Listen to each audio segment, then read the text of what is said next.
নবম শ্রেণীর প্রিয় শিক্ষার্থী বন্ধুরা, আজকের ক্লাসে সবাইকে স্বাগতম। আজকের এই ক্লাসে আমি আলোচনা করব নেচার্স ট্যাপেস্ট্রি অধ্যায়ের অর্থাৎ এক্সপিরিয়েন্স 2 এর অ্যাক্টিভিটি 2.3.1। তাহলে চলো আমরা দেখি বই আমাদের কি নির্দেশনা দিয়েছে। বইয়ের 21 পৃষ্ঠায় অ্যাক্টিভিটি 2.3.1-এ বলা হয়েছে রিড দ্য পোয়েম, কবিতাটি পড়ো। বিফোর দ্যাট, এর পূর্বে read the note on the poet, এই পয়েটের উপরে নোটটি পড়ো। এই কবিতাটি শুরু করার আগে চলো আমরা এই কবিতার যে কবি আলফ্রেড লর্ড টেনিসন, আমরা আলফ্রেড লর্ড টেনিসন সম্পর্কে কিছু তথ্য জেনে আসি। আলফ্রেড লর্ড টেনিসন 1809 সালে জন্মগ্রহণ করেছিলেন এবং তিনি ছিলেন one of the most renown, অন্যতম সুপরিচিত পোয়েটস, কবি অফ দ্য ভিক্টোরিয়ান এরা, ভিক্টোরিয়ান যুগের অর্থাৎ ভিক্টোরিয়ান যুগের একজন উল্লেখযোগ্য ও সুপরিচিত কবি ছিলেন Alfred Lord Tennyson. His works, তার লেখালেখি মার্কড বাই ভিভিড ইমেজারি, এটা চিহ্নিত করা হয়েছে প্রাণবন্ত কিছু ইমেজারি দ্বারা, কাল্পনিক চিত্র দ্বারা, অ্যান্ড লিরিক্যাল এলিগেন্স, এবং গীতধর্মী কিছু রুচিশীলতা দ্বারা, অফেন এক্সপ্লোরড, যেগুলো পরিবেক্ষণ করে থিমস অফ নেচার, প্রকৃতির, লাভ, ভালোবাসা, গ্রিফ, কষ্ট, অ্যান্ড হিউম্যান কন্ডিশন, এবং মানব অবস্থার। হিজ নোটেবল ওয়ার্কস ইনক্লুড, তার উল্লেখযোগ্য কাজের মধ্যে অন্তর্ভুক্ত রয়েছে the lady of shallot, Ulysses, and the church of the light brigade, এগুলো হচ্ছে তার উল্লেখযোগ্য লেখা। Tennyson served as poet laureate of the United Kingdom for over 40 years. Poet laureate হিসেবে ছিলেন প্রায় 40 বছরের বেশি সময় ধরে। লিভিং অ্যান ইনডেলিবল মার্ক, যিনি রেখে গিয়েছেন একটা অমোচনীয় একটা চিহ্ন অন ইংলিশ লিটারেচার, ইংরেজি সাহিত্যে, উইথ হিজ প্রফাউন্ড, তার তীব্র ইনসাইট, অন্তর্দৃষ্টি দ্বারা, অ্যান্ড পোয়েটিক, এবং কাব্যিক ক্রাফটসম্যানশিপ, কাব্যিক নিপুণতা দ্বারা। তো বন্ধুরা, এই ছিল আলফ্রেড লর্ড টেনিসন সম্পর্কে কবিতা। তো চলো এখন আমরা এই কবিতায় ব্যবহৃত কিছু সিম্বল জেনে আসি। বন্ধুরা, এই কবিতা কবি আলফ্রেড লর্ড টেনিসন বেশ কিছু সিম্বল ব্যবহার করেছেন। সেই সিম্বলগুলো হচ্ছে সানসেট। দেখো এখানে কবি সানসেট বলতে এন্ড অফ লাইফকে বুঝিয়েছেন, অর্থাৎ জীবনের পরিসমাপ্তিকে বুঝিয়েছেন। আমরা দেখো একটা সানসেটের মাধ্যমে কি হয়, একটি দিনের কিন্তু পরিসমাপ্তি ঘটে। তাহলে এখানে সানসেটকে কবি এখানে এন্ড অফ লাইফ অর্থাৎ মৃত্যুকে বুঝিয়েছেন। অর্থাৎ সানসেটের মাধ্যমে কিন্তু আমাদের একটা দিনের যেমন পরিবর্তন হয়, মৃত্যুর মাধ্যমে আমাদের ইহলৌকিক জীবনের কিন্তু পরিবর্তন হয়, ইহলৌকিক জীবনটা শেষ হয়ে যায়। এবং ইভিনিং স্টার, এখানে ইভিনিং স্টার বলতে কবি ভিনাসকে বুঝিয়েছেন, যেটাকে আমরা সাধারণত শুকতারা বা সন্ধ্যা তারা, আমরা শুক্র গ্রহ নামে চিনি, যেটাকে আমরা বলি শুকতারা বা সন্ধ্যা তারা। এবং এটাকে কবি মূলত বুঝিয়েছেন advance age and last time of the speaker, অর্থাৎ জীবনের শেষ সময়টাকে বোঝাতে, স্পিকারের বা লেখকের বা কবির জীবনের শেষ সময়টাকে বোঝানোর জন্য তিনি কিন্তু ইভিনিং স্টারটা ইউজ করেছেন। দেখো ইভিনিংটা কিন্তু কি হয়, ইভিনিংটা কিন্তু হয় একটা দিনের শেষে যে হয় ইভিনিং, অর্থাৎ আমার ইহলৌকিক জীবনের শেষ সময়টা চলে আসছে, সানসেট হয়ে গেছে, ইভিনিং শুরু হচ্ছে। ইভিনিংটা হচ্ছে আমার বার্ধক্য, আমার যে পৃথিবীর শেষ সময়টাকে বোঝানো হয়েছে। অর্থাৎ কবি এখানে তার জীবনের শেষ সময়টাকে বোঝানোর জন্য ইভিনিং স্টারটাকে ইউজ করেছেন। এরপরে দেখো বলেছে ক্লিয়ার কল। এই ক্লিয়ার কলটা কি? ক্লিয়ার কল হচ্ছে মূলত, কল হচ্ছে কি একটা আহ্বান, একটা ডাক। ক্লিয়ার কল হচ্ছে কি রিমাইন্ডার অফ আপকামিং ডেথ, অর্থাৎ এখানে ক্লিয়ার কল বলতে কবি তার মৃত্যুর জন্য, তার যে আপকামিং ডেথের জন্য তার যে রিমাইন্ডার, তার যে স্মরণ করার জন্য যেই কল ঘন্টা ধ্বনি রয়েছে সেটাকে বুঝিয়েছেন। ইভিনিং বেল, এখানে ইভিনিং বেল বলতে কবি ডেথ নেলকে বুঝিয়েছেন, অর্থাৎ মৃত্যুর ডাককে বুঝিয়েছেন। আর sound that remind the speakers is time to go, এটা একটা শব্দ যেটা স্পিকারকে তার চলে যাওয়ার সময়টাকে বোঝানোর জন্য ব্যবহৃত হয়েছে। বার, এখানে বার বলতে কিন্তু স্যান্ডবার বুঝেছে, এটা মূলত হচ্ছে একটা ব্যারিয়ার, একটা বাধা, একটা boundary between life and death, অর্থাৎ মৃত্যু এবং জীবনের মধ্যবর্তী একটা বাউন্ডারিকে বোঝানোর জন্য কিন্তু এখানে কবি বার ইউজ করেছেন। এরপর দেখো টাইড। টাইড বলতে কবি বুঝেছেন, টাইড হচ্ছে কিন্তু স্রোত, পানির স্রোত। এখানে টাইড বলতে কবি এক্সপেরিয়েন্স অফ ডাইং, অর্থাৎ মরে যাওয়ার অভিজ্ঞতাকে বুঝিয়েছেন। মুভিং কালমি অ্যান্ড সিকিউরলি, অর্থাৎ শান্তিপূর্ণভাবে এবং নিরাপদে তিনি মুভ করাকে বুঝিয়েছেন টাইড দ্বারা। বাউন্ডলেস, বাউন্ডলেস হচ্ছে কি মহাসাগর বা সাগরকে বুঝিয়েছেন, যেটা হচ্ছে এটার্নিটি, অর্থাৎ চিরন্তন বুঝিয়েছেন। তাহলে বন্ধুরা, এই ছিল এই কবিতায় ব্যবহৃত বিভিন্ন সিম্বলগুলো। আমি এই সিম্বলগুলো লিখে দিয়েছি এবং সিম্বলগুলো কোন অর্থে ব্যবহৃত সেটা আমি বলে দিয়েছি। আশা করি এই কবিতা যখন তুমি পড়বে তোমার কাছে, তোমার চোখের সামনে কবিতার বাস্তব চিত্রগুলো কিন্তু ফুটে উঠবে। তাহলে চলো শুরু করি আমাদের আজকের এই কবিতাটি। Crossing the bar, Alfred Lord Tennyson, এবং তার জন্মসাল হচ্ছে 1809 সাল এবং মৃত্যু হচ্ছে 1892 সাল। তাহলে এই কবিতাটি আমরা লাইন বাই লাইন অর্থ জানবো। তাহলে চলো আমরা প্রথমে দেখে আসি কবিতার প্রথম লাইনটি কি বলেছে। সানসেট অ্যান্ড ইভিনিং স্টার, সূর্যাস্ত এবং সন্ধ্যা তারা,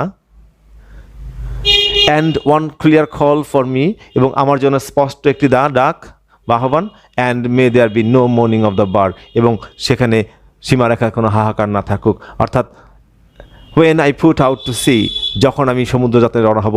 কবি এখানে সূর্যাস্ত এবং সন্ধ্যা তারা, সূর্যাস্ত এবং সন্ধ্যা তারা বলতে কিন্তু আমি কিন্তু এর আগেই বুঝিয়েছি সানসেট বলতে কবি এখানে কী বুঝিয়েছেন। এখানে কবি সানসেট বলতে কিন্তু সাধারণত জীবনের শেষ সময়টাকে বুঝিয়েছেন, অর্থাৎ আমার দিনের শেষ ভাগটাকে বুঝিয়েছেন, আমার জীবনের শেষ অংশটাকে বুঝিয়েছেন, অর্থাৎ আমার মৃত্যুটাকে বুঝিয়েছেন। তারপর এখানে সানসেট বলতে বুঝতে পারি আমরা কি end of life.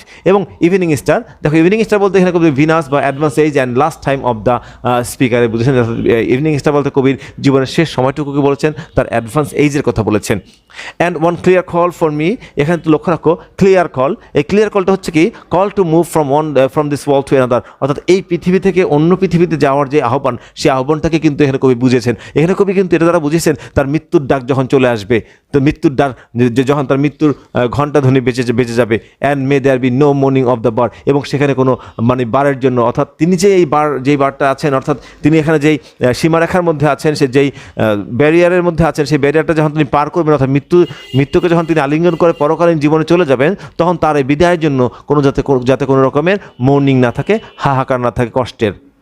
When I put out to sea, যখন আমি সমুদ্র যাত্রায় রওনা হব। অর্থাৎ কবি এখানে তার স্বীকারোক্তি দিচ্ছেন, কবি এখানে তিনি বলে যাচ্ছেন যে যখন তিনি সমুদ্র যাত্রায় রওনা হবেন, অর্থাৎ যখন তিনি মৃত্যুর ডাকে সাড়া দিবেন, তখন যেন তার মৃত্যুকে নিয়ে, তার এই বিদায়কে নিয়ে কোনো রকমের মর্নিং বা হাহাকার করা না হয়।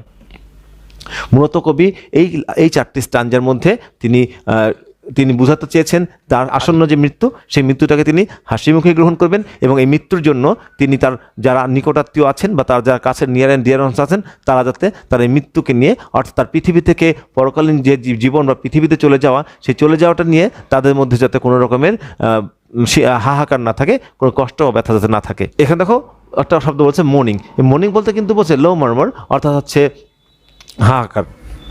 তো বলছে কি and may there be no morning of the bar, এবং এখানে বার বলতে কবি বুঝেছেন তো ব্যারিয়ার, এটা কিন্তু আমরা অলরেডি একটু আগে আলোচনা করেছি।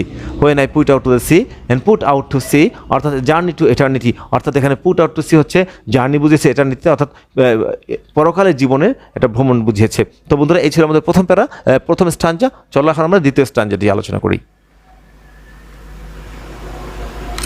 But such a tide as moving as sleeves, কিন্তু এমন এক চোরা স্রোত নিস্তরঙ্গে বই চলবে। Too full for sound and foam, যা থাকবে ফেনায় এবং শব্দে পূর্ণ। When all which drew from out the boundless deep, যা সীমাহীন গভীর থেকে উত্থিত হয়ে টার্নস অ্যাগেইন হোম, আবার লীন হয়ে যাবে। এখানে টাইড অ্যাজ মুভিং স্লিভস, এটা দ্বারা কী বুঝেছে? আর জেন্টেল অ্যান্ড ট্রাঙ্কুইল টাইড, অর্থাৎ শান্ত একটা স্রোতকে বুঝেছে। আর পিসফুল অ্যান্ড কোয়াইট ট্রানজিশন, একটি পিসফুল, একটি শান্তিপূর্ণ অ্যান্ড এবং কোয়াইট ট্রানজিশন। কোয়াইট মানে কি? শান্ত, নিবিড় একটি ট্রানজিশন, পরিবর্তন। Instead a turbulent and noisy one. Twilight and evening bell, গোধূলি আর সন্ধ্যার ডাক। অ্যান্ড আফটার দ্যাট ডার্ক, এবং তারপর গহীন অন্ধকার নেমে আসে। অর্থাৎ twilight and evening bell, twilight বলতে কবি গভীর গোধূলিকে বুঝিয়েছেন। কবি এই স্টাঞ্জায়, সেই প্রথম স্টাঞ্জা যে ছিল সানসেট অ্যান্ড ইভিনিং স্টার, সেটাই কিন্তু রিপিট করেছেন। অর্থাৎ টয়লাইট বলতে গোধূলি, অর্থাৎ দিনের শেষ ভাগটাকে বুঝিয়েছেন, অর্থাৎ জীবনের শেষ সময়টাকে বুঝিয়েছেন। অ্যান্ড ইভিনিং বেল, এখানে সন্ধ্যার ডাক, অর্থাৎ ইভিনিং বেলে সন্ধ্যা যখন ডাক হয়, অর্থাৎ আমার যখন পরকালে যাওয়ার সময় চলে আসছে, সেই সময়টাকে বলেছে। And after that the dark, এবং এরপরে কি হয়? অন্ধকার নেমে আসে, তারপরে নেমে আসে গহীন অন্ধকার, অর্থাৎ তারপরে নেমে আসে আমার পরকালীন জীবন অন্ধকারময়। And may there be no sadness of farewell, আর আমার বিদায়ে কোনো দুঃখকথা থাকবে না। There be no sadness of farewell, আমার বিদায়, আমি মরে যাওয়ার পরে, আমি এ লোক থেকে ও লোকে চলে যাওয়ার পরে আমাকে নিয়ে যাতে কোনো রকম স্যাডনেস না থাকে, কোনো যাতে হাহাকার বা দুঃখ যাতে না থাকে, এটা কবি কিন্তু বলে যাচ্ছেন তার অনুসারীদেরকে। হোয়েন আই এম বার্গ, যখন আমি আলিঙ্গন করব। For out hour burn of time and place, আমার চিরস্থায়ী সময় এবং স্থানের সাম্রাজ্যে। এখানে from out hour burn of time and place, এখানে কবি কিন্তু টাইম এবং প্লেস, অর্থাৎ তার চিরস্থায়ী সময়, যেই সময়ের পরিবর্তন নয়, অপরিবর্তনীয় সময় এবং প্লেসের কথা বলেছেন। অর্থাৎ মৃত্যু পরবর্তীকালীন যে আমার আফটার লাইফটা, এখানে সেই আফটার লাইফটার কথা বলেছেন, যে আফটার লাইফের সময় এবং স্থান হবে চিরন্তন, এবং সময় এবং স্থান হবে তার নিজস্ব। এখানে কিন্তু কবি সেই সময় এবং স্থানটার কথা বলেছেন, যে যখন এই মৃত্যু যখন এই গোধূলি এবং সন্ধ্যার ডাক চলে যখন আমি আলিঙ্গন করব, তখন আমার আলিঙ্গনের পরে আমাকে যখন মৃত্যু কোলে ঢলে পড়বো, তখন আমাকে নিয়ে কোনো স্যাডনেস থাকবে না এবং আমি আমার চিরস্থায়ী সময় এবং স্থানের সাম্রাজ্যে প্রবেশ করব। The flood may be bear me far, flood আমাকে অনেক দূর নিয়ে যাবে, অর্থাৎ প্লাবন আমাকে দূরে ভাসিয়ে নিয়ে যাবে। I hope to see my pilot face to face, আমি দেখতে পাবো আমার পাইলটকে ফেস টু ফেস, সম্মুখীন।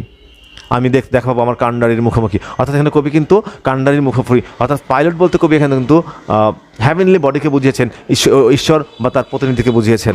When I have cross the bar, যখন আমি অতিক্রম করতে পারবো, যখন আমি বাধা পেরিয়ে পৌঁছাবো। হোয়েন আই ক্রস দ্য বার, এই অংশটুকু দ্বারা কবি কী বুঝেছেন, যখন আমি বারটাকে ক্রস করতে পারবো, অর্থাৎ আমি যখন সীমারেখাকে পরিবর্তন করতে পারবো, অতিক্রম করতে পারবো, তখনই কেবল আমি পরকালের দেখা পাবো, তখনই কেবল আমি আমার পাইলটের দেখা পাবো। তাহলে বন্ধুরা, এখানে টয়লেট অ্যান্ড ইভিনিং বেল, এটা দ্বারা কী বুঝিয়েছেন? দেখো, টয়লেট অ্যান্ড ইভিনিং বেল দ্বারা কবি বুঝেছেন ফাইনাল মোমেন্ট অফ লাইফ, জীবনের চূড়ান্ত মুহূর্ত। অ্যান্ড ইভিনিং বেল দ্বারা এখানে twilight signifies the fading of existence, টয়লেটটা এখানে টয়লেটটা কী করে সিগনিফাইজ করে? এখানে বন্ধুরা টয়লেটটা বোঝায় দ্য ফেডিং অফ এক্সিস্টেন্স, অস্তিত্বের মলিন হয়ে যাওয়াটা। And evening bell marks the passage into the night or after life. Evening bell এটা কী করতেছে? এটা চিহ্নিত করতেছে, নির্দেশ করতেছে দ্য প্যাসেজ হচ্ছে কি রাস্তা, into the night or after life, পরকালীন জীবনের। The dark, after that the dark, এখানে কবি দ্য ডার্ক বলতে বুঝেছেন ডেথকে, মৃত্যুকে বুঝিয়েছেন। Starting departure from the mortal world, অর্থাৎ এই পৃথিবী থেকে প্রস্থানকে তিনি বুঝিয়েছেন এই দ্য ডার্ক দ্বারা। Pilot, the creator or his representative, এখানে কবি এই পাইলট বলতে সৃষ্টিকর্তাকে বা ঈশ্বরকে বুঝিয়েছেন অথবা তার প্রতিনিধিকে বুঝিয়েছেন, যেখানে দেখা করার জন্য আমাদের অবশ্যই মৃত্যুর স্বাদ গ্রহণ করতে হয়। তো বন্ধুরা, এই ছিল আমাদের আজকের ক্রসিং দ্য বার এই কবিতাটি। আমরা এই কবিতার সামারি নিয়ে খুব শীঘ্রই আমরা নতুন আরও একটি ভিডিও দেবো, সেই ভিডিওটি দেখার আমন্ত্রণ জানিয়ে আজকের মতো এখানে শেষ করেছি। খোদা হাফেজ।